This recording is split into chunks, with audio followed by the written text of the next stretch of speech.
ജിത്തു ചേട്ടനോടാണ് പറയുന്നത്. ജിത്തു ചേട്ടൻ പറഞ്ഞ 9 വർഷം മുമ്പ് പുള്ളിക്ക് ഭയങ്കര ടെൻഷൻ ഉണ്ടായിരുന്നു എന്ന് പറഞ്ഞിട്ട് അടുത്ത ലുക്ക് എനിക്ക് തന്നു. അത് ഞാനവിടെ പടപടാന്ന് അടിച്ചിട്ടാണ് നിൽക്കുന്നത്. ഞാൻ അഭിനയിക്കണം ടെൻഷൻ ഇല്ലാത്ത പോലെ.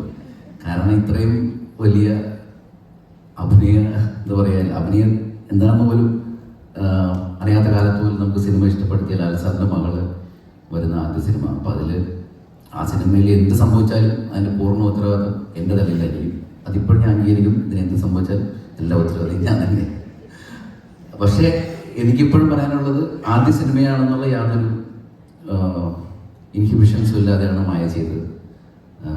മായയിലും ആശിഷായാലും രണ്ടുപേരും, പിന്നെ നിങ്ങൾ ചോദിച്ച ചോദ്യത്തിന് ഉത്തരം പറയുകയാണെങ്കിൽ മനോജ് ചേട്ടനായാലും സായി ചേട്ടനായാലും ജാഫർ കണ്ടിപ്പുറത്തിൽ ഒരുപാട് ഞങ്ങൾ ശരിക്കും ഒരു നൈറ്റ് ഷൂട്ടായിരുന്നു കൂടുതലും. പക്ഷെ ഞങ്ങൾ സായി ചേട്ടനും മനോജ് ചേട്ടനും ജാഫർക്കും ഞങ്ങൾക്ക് അവിടെ കോമഡി കളിച്ച് മായ മാത്രം അവിടെ ഡയലോഗ് പറയാൻ ടെൻഷൻ അടിച്ച് നിൽക്കുന്നുണ്ട്.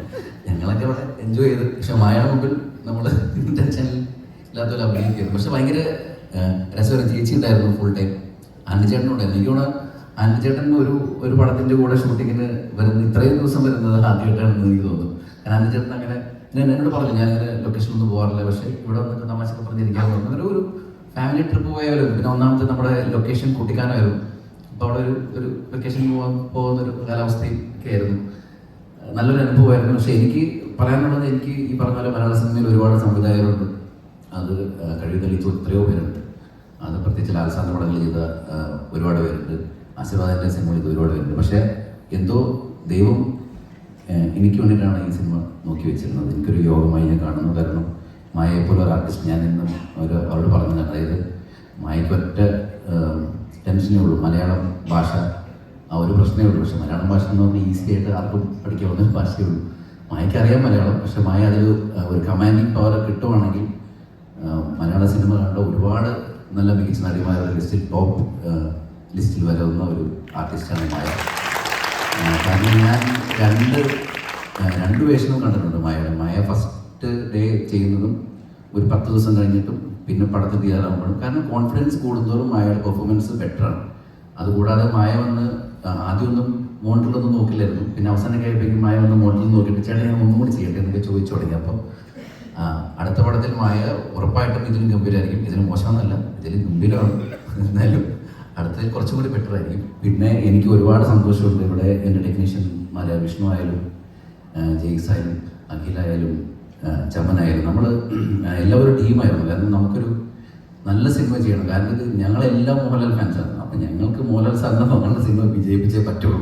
അങ്ങനത്തെ ഒരു അതിൽ എനിക്ക് ശരിക്കും നിങ്ങൾ തളിരോമൽ എന്നുള്ള പാട്ടിൻ്റെ യഥാർത്ഥത്തിൽ അത് ഉണ്ടാവാനുള്ള റീസൺ പോലും ഞാനൊരു പാട്ടാണ് ഉദ്ദേശിച്ചത്. ഒരു എസ്റ്റാബ്ലിഷ് ചെയ്യുന്ന ഒരു പാട്ട്. എല്ലാം ആ കുട്ടി, ആ കുട്ടിയുടെ ഫാമിലി, നാട്. അപ്പോൾ ജെയ്ക്സിൻ്റെ ഒരു വാക്കിനാണ് എനിക്ക് അതിൽ കുറേ ഐഡിയ കിട്ടി. ജെയ്ക്സ് പറഞ്ഞു, അറിയാം മോഹൻലാൽ സാറിൻ്റെ മോളെന്ന് പറയുമ്പോൾ നമ്മുടെ എല്ലാവരുടെയും സ്വന്തം മോളെ പോലെ നമുക്ക് അങ്ങനത്തെ ഒരു ഇഷ്ടം തോന്നുന്ന ഒരു പാട്ടില്ലേ നമുക്ക് വേണ്ടത്.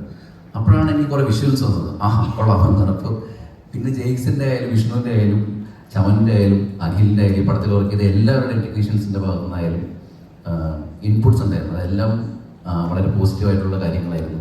അത് ചേച്ചിയുടെ ഭാഗത്തു നിന്നാണ് ഏറ്റവും കൂടുതൽ എനിക്ക് ബിഗിനിങ് സ്റ്റേജിൽ കിട്ടിയത്. കാരണം ഈ സിനിമയുടെ തിരക്കഥയിൽ വളരെയധികം ഞങ്ങളെ ഹെൽപ്പ് ചെയ്തിട്ടുണ്ട്. പുതിയ 2 പേരാണ് ഞങ്ങളെ ഹെൽപ്പ് ചെയ്തിട്ടുണ്ട്. അനിച്ചേട്ടൻ്റെ ഒരുപാട് ഇൻപുട്സ് ഉണ്ടായിട്ടുണ്ട്. പിന്നെ ഉണ്ണിസാറിനെ കഴിഞ്ഞ ദിവസം വിളിച്ചായിരുന്നു ഒരു കാര്യം ചോദിക്കാനായിട്ട്. അത് നിങ്ങൾ ഒരുപാട് പേരിൽ എനിക്ക് അങ്ങനെ ഒരു ചോദ്യം ഉണ്ടാവും. സാർ ചോദിച്ചു, ഈ സിനിമയിൽ ഒരു പട്ടിയുണ്ട്, അതിനെന്തെങ്കിലും പറ്റുമോ? കാരണം സാറിൻ്റെ മോൾക്ക് പട്ടികൾക്ക് ഭയങ്കര ഇഷ്ടമാണ്. അപ്പോൾ അത് താങ്ങാനുള്ള മനസ്സില്ല എന്ന് പറഞ്ഞു. ഇതിൽ പട്ടിക്കൊന്നും സംഭവിക്കില്ല, അത് ഗ്യാരണ്ടിയാണ്. അതിൻ്റെ റീസൺ പറയാം. മായ പ്രത്യേകം പറഞ്ഞു, ഞാൻ ഈ തിരക്കഥയിൽ ആദ്യം പട്ടിക്ക് എന്തെങ്കിലും സംഭവിക്കാനൊരു പ്ലാൻ വെച്ചു. കാരണം ടോവിനോയെ നമ്മൾ 2008 കൊന്ന പോലെ കൊന്നിട്ട് ഒരു ചെറിയ സെൻറ്റിമെൻറ്റ്സ് ഒക്കെ പിടിച്ച് അങ്ങനെ പടം സൂപ്പർ ഹിറ്റ് അടിക്കാനുള്ള ഒരു പ്ലാൻ ഞാൻ ഇരിക്കുകയായിരുന്നു. അപ്പോൾ മായ പറഞ്ഞ, ചേട്ടാ പട്ടിയൊന്നും ചെയ്യരുത്, പാവം പട്ടിയാണ്. സിനിമയിൽ പോലും ഒരു പട്ടിക്കൊന്നും സംഭവിക്കരുത് ആഗ്രഹിക്കുന്ന ഒരു കുട്ടിയാണ് മായ. അതുകൊണ്ട് പട്ടി സേഫാണ്. വേറെ ചില ആൾക്കാർക്ക് ചിലത് സംഭവിക്കാൻ സാധ്യതയുണ്ട്. ഒരുപാട് സന്തോഷം. ഈ പടത്തിൽ വർക്ക് ചെയ്ത് ബിജിച്ചേട്ടൻ ഇവിടെയുണ്ട്, വിനോദേട്ടനുണ്ട്. ഇങ്ങനെ പടത്തിൽ നമ്മുടെ